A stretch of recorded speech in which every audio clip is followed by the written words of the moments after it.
Balobaka, au commencement, Dieu créa l'homme. Dieu rendait l'homme, c'est que au commencement, Dieu s'est créé.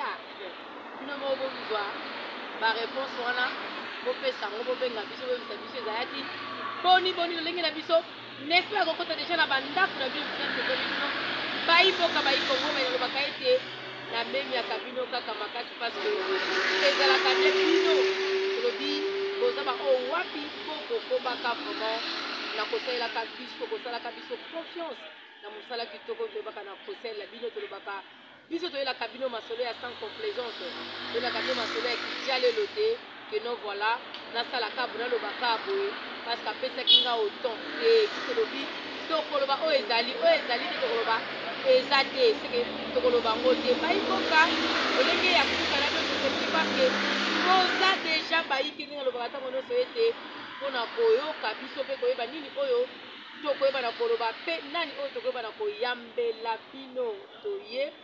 toza na nani toza na moko ya bayimboka ya bayipolitike oyo abotami vraiment na maboko ya kondo Etienne Tshisekedi wa Mulumba histoire politique ya mboka na biso ndenge nabengaka ye bongo Etienne Tshisekedi c'est une histoire politique l'icône le Front National le père de la démocratie congolaise tobotami toyoka lisolo na ye tokoli tozomona ye mpe tokota na liti na ye mpona koakompagna pourquoi parce que toprenaka conscience ya liti moko eza n'est-ce pas mpona kolibere mboka na biso Congo lelo tozala moko ya bana na ye politike oyo vraiment bazalaki na limité balobaki bango bakodémissionne te bango balobaka nini bakobima te o natika limité nakende commune moko boye parce que batutu ere nyonso bagaz bango babi toza kaka na papa na biso te Tshisekedi tokotika ye te tokose déménage te toza kaka na limité bandima na bango bakanga bango babeta kino lelo oyo bazokoba kosoutenir sikoyo oyo azwi ebonga parce que le sphinx n'est plus en vie avec mokili na biso oyo te ya baoyo batoza na bomoi asi azonga na mokili ya bawei zonga epai ya nkolo nzambe balobi il vit moralement politiquement na kati ya baoyo bazaka kokoba n'est-ce pas na idéologie ya Etienne Tshisekedi wa Mulumba kombo na ye nani kombo na ye JCE Senga Jean-Claude Senga bolimbisa tokobeta ngo na molai ezali Jean-Claude Senga moko ya bana ya Etienne Tshisekedi wa Mulumba politiquement après ozalaka bo balobaki kutu azala mpe mwana na ye biologiquement te mais politiquement o lelo oyo baza na nsima ya Félix Tshisekedi Tshilombo oyo Etienne Tshisekedi atikela bango lelo oyo aza na ebonga ya kokamba mboka na biso Congo bango bazaka na nsima mpona kosoutenir ye toza na ye nde tokoyeba na kobeta masolo nini oyo tokolobela bino mokolo ya lelo elongo na ye kolanda kaka kozala kaka ndenge bokobaka kosala biso bomba confiance ezala masolo moko nandimi eteke pilipili ekozala me pilipili yango ekozala mpona kotelisa misu te me mpona kosonie nde misu moyimboka mbote boni santé ça va. Parce que je sais qu'on dit que corona. alimbisaka koseke eloko ozwi vaccin se corona eza mbala mboka to mpe ezalaka nango te balobi ezalaka nango te ezalaka lolenge moko boye na kongo balinga kotombola ngo mpo bazwa mbongo soki ministre ya sante azwa mbongo na docteur oyo alimbisaka na otanga nkombo na ye te azwa mbongo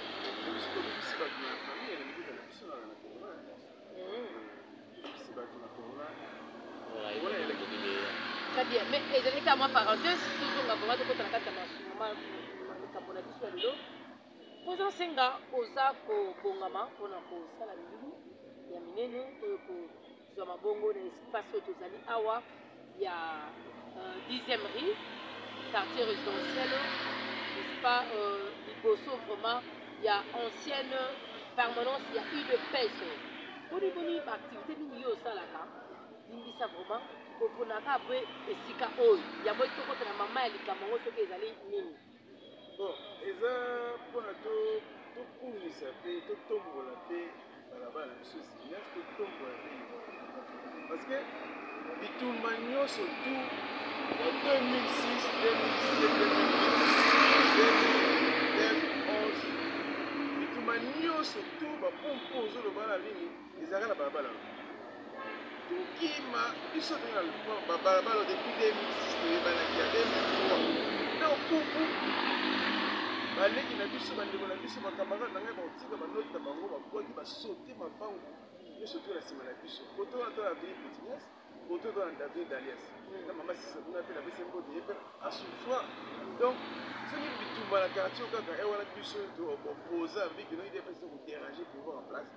ifo bakotela biso babandi kotire bakotela mosusu mais bolongwaka te boni bolongwa te banini ebele bakimaka bakendaka boni bino botingama ebobele awa bon ezali nango komoni limete eza nga nakoli na rekini naye kote okota limete na baparent na ngai nakoli limete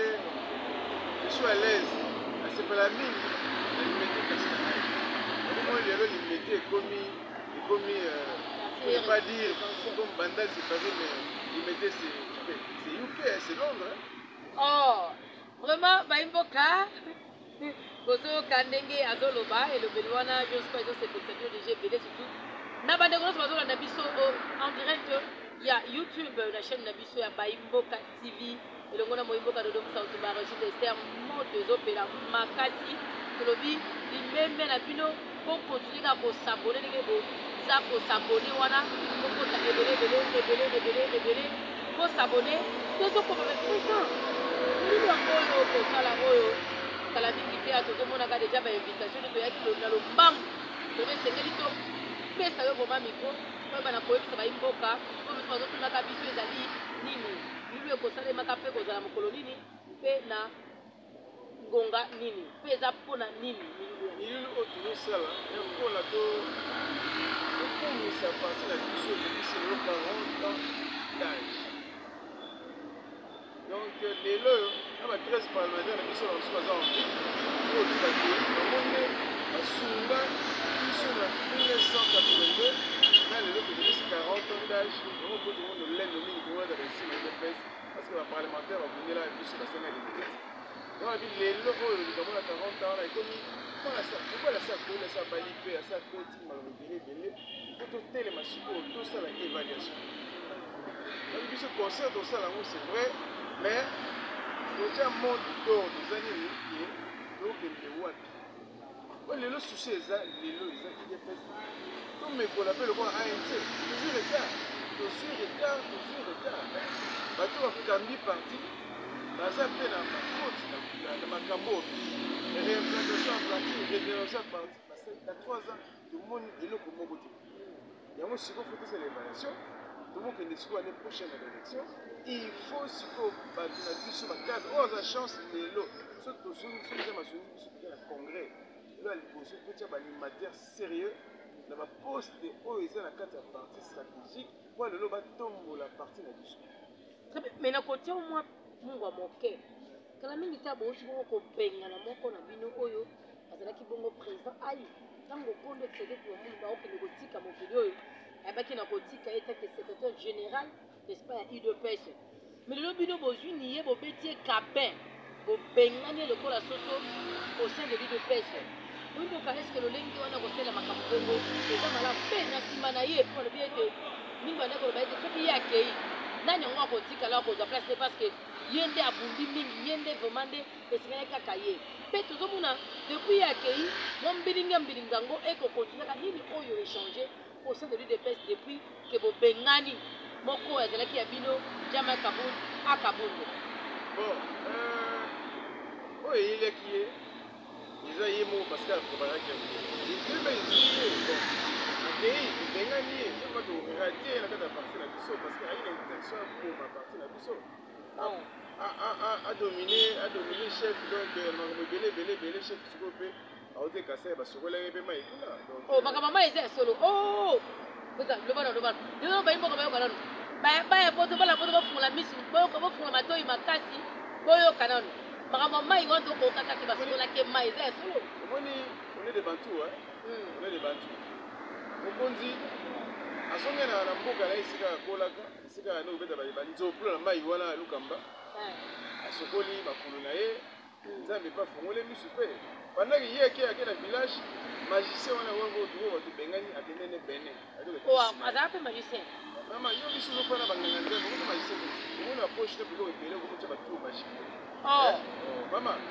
ba mineno eza ba révélation beta masolo ye asaki to so bengani déjà chef na biso asali kaka azaka chef na bino chef na biso chef de l'état ok asali sagesse ndenge na voilà comprendre que muto yango ko mabiso anomaka obele bato ya ye bato bakemi na parti bilongo eyebaki na parti bazwa poste kaka na pasi komoneyeka baposte na bato kana loba yango yala sepeli loba tobengani na parti akende osala oyo ayebi asala parti na ye tokutana bango na bitumba mai nazoloba bien oyo tuna kuta na nzela na élection ya 2022 na limité ya ngambu wana apika tika na nzela oyo eza barévélation président bayimboka bozolonaka lisolo ezoyaka elengisa elengi ntango kolobaka bongo ndiko lobela biso nini baambition nini oza nango politique yebisa nao bayimboka bayoka ngai naza kandida na bino ya limité awa déjà provincial limité 2023 moamba nazoya limité en tout cas même mame na motema na ngai okende ensemble na bino bien bana limité déjà condé na bino ye wana kade bolingaka ye bosiko bino bo bosiko komisa ye kutu président senga tovandaka tozomona ndenge bana limité bayaka eza soki avandi libanda en tout cas bona limité oleka te sans pour autant aya azwa ta mwa quelque chose ayebi ke no président aza wana limbisa président na kati yo maloba bayebi ke président senga ye wana aza wana transport nange emonani mpe na oyo azalaka nango nano azwi mpe ya mingi te mais il a toujours eu à le partager na bayeya ye surtout ya liberté wana ezotalisa bolingo ke non voilà ndenge bible elobaka si tu es fidèle que de toute chose seki na oyo mpe bagrand kozapeka fidèle cedi soki azwi mpe ya mingi mais liberté bokosala nini bokosepesa ke bosala ye vraimen confiance soki bakoprose ndenge alobi wana en tout cas bovote ye massivement bosala ye vraimen confiance président tozokomba na mwa moke soki okoshite na oyo bande koloba oyebisa biso nanu mokolo nini oyo bilulu yango ekozala ezalaka nini ekobana na ngonga nini mpe nini oyo ekoderoule na kati ya milulu yango nazongana na motuna osise asisa motuna mpona oshite na wana très bien baproblème oyo interne eza na kati ya lidepes na biso tozoyoka na malema omonaki ju tobenganaki ye conseil disciplinaire ekotaki tomoni jacquemain tomoni bakwenda tomoni basage nyonso bayaki basigne badocument babengani ye batangi sentence 17 charge retenu contre lui mais lelo oyo naosenga acg kabula asala nyonso tout batrouve solution na dédoublement ya sep oyo ya gédeon abuka blocage ekomi wana comment est-ce que chef d'état asengi apesi yo chance wana keno okumba biso lelo okomi olongwe cga yokomi cg titulaire na parti ezokumbama epai na yo biso tuko na nsima mais tolingi mpe otya mayele mpe oza papa na biso sikoyo fandisa basep nyonso mibale totala qu'est-ce qui va pas po tokende lelo blocage ekomi mpona na province ya kasai bakandidat bakomi ebele primaire yango ti lelo esalama te pourquoi chaque jour ba réunion que des poissons alors il faut se décision bango tu bakende kaka balobi ke eza erreur na bino bodéshabiller saint pierre mpona kohabiller saint paul nde bokosibisaka kaka oyo ezokomelaka bino au sein du parti eza biso telobi yango te ndenge kaka ekolobamaka en fait ntango na dépôt ya bacandidature bacandidat gouverneur ezali na sep oyo yaki dédoublé on ne disconvient pas tozonga susi bajacquemain lelo baye commission électorale oyo aye arécupérant sep na ye azokende na baréunion na nkombo ya sep wana bakwenda mpe aotravers na nkombo ya département na ye ya formation ya démocratique wana une chose est vrai on ne peut pas aller na bicifal bamitu mibale mingi wana il doit à gauche ou à droite on a bien fait moi nasengi yo cg na ngai sini na biso tya mayele na kati ya national afandisa bango nyonso tu tozwa ligne de conduite moko posa bato to basala misala yango à l'aise c'est bien-aimé na biso va profiter la crise eza au sein ya parti déjà makambo na biso ese ebimi na mesa ya bato nyonso mpo bayebi yango lelo tozoyokana te parce que boye poni baprovince mosusu bakandidat baza mingi te me bayokani na Kasai na osenga bino badepute mpo bopesa kitus na bino mpona bomisa gouverneur ya Kasai botya bose plonger na lediala lelo te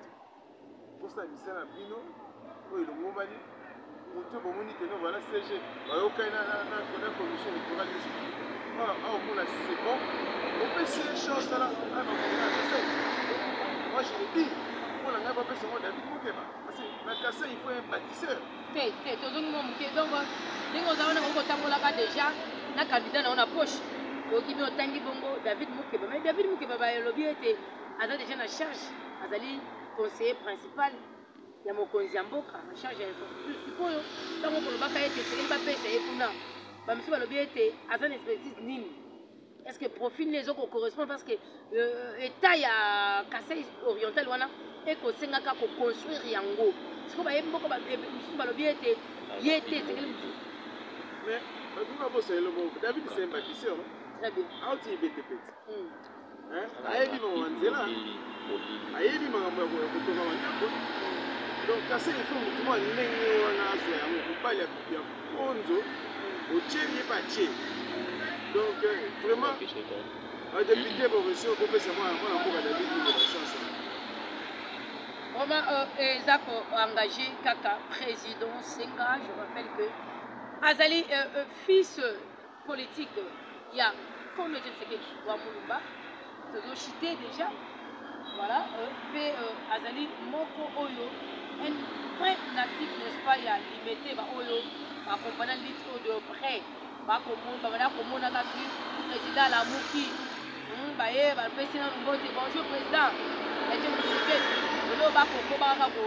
kosala nini po accompagner l'île bayimboka mbilili to mpe télévision ezalaka likambo ya ngonga président po tochite balobani mokoloba ya suka mpo tokokaba toyebi ete ozali moko ya habitue un habitue n'est-ce pas ya magazine mpe émission na biso bayimboka lelo oyo tokabola totikana bayimboka mpe na posa bao bakolandaka biso nde bakosala kolanda biso tobana moke mpona tokabola mokolo ya lelo. merci mingi na motuna na oyo ya suka nakosenga kaka bato nyonso bayimboka bagroupe nyonso tout baforce défensif force du progrès Bomoko G27 Mouvement rénovateur tous les mouvements ya biso ya mama Difati mpe donc tokuta na vendredi le 18 août c'est pour célébrer tokumisa nkolo tobina na nkolo tofete na baartiste oyo tosengi baya Jidol aomata na podium na ndeko na biso ya bete charme nazobunda naobunda mingi sikoyo na bapartenaire mosusu mama na biso bayuda mais surtout ezali vendredi 16h ino tuku ya la limité en tout cas bosepela très bien bobengami bino nyonso tu na limité nayebi ete toyaka toassistaka tomonaka vraiment réussite totale tomona promesse de terrain ezalaka vraiment bonde na baike na bacombattant bamilitant na bayi kongo oyo bayaka ebele pa mpona koaccompagne événement yango bayimboka biso tokomi vraiment na suka tokondi Olivier tokondi mpe Tiba Christian Tiba Mbelo